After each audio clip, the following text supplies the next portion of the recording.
আসসালামু আলাইকুম ভাইগণ, আমি এখন নামতেছি। নিমের 12টা বাজাই দেবো নিমের 12টা। আপনারা কিরম আছেন? ভালো আছেন সবাই? আশা করি সবাই ভালো আছে। এখন নামতেছি আমি এনিমের ফাইটে, এনিমি নামতেছে। আমি ওই ফাঁকে লুটটা করে ফেলি, লুট করতেছি আমি। এনিমি ধরে ফাইট করতেছে। এই ফাঁকে এনিমিটার 12টা বাজাই দেবো আমি। এনে দেখি এনিমি ফাইট শুরু করে দিচ্ছে। এই ফাঁকে এনিমিকে মারতে হবে। এটাতে এনিমি আমার পিছিয়ে পিছিয়ে ধরতেছে। এই যে পাশ দিয়ে একটা এনিমি যাবে কেবল, এই যে এনিমিটা উঠতেছে। এনিমিকে মারবে নি স্কট। এন থেকে দৌড়ে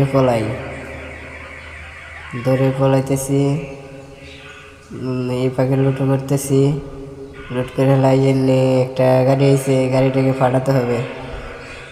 গাড়ি পাইছে, গুলি করলাম, গাড়িতে ড্যামেজ লাগলো না। এই গাড়িতে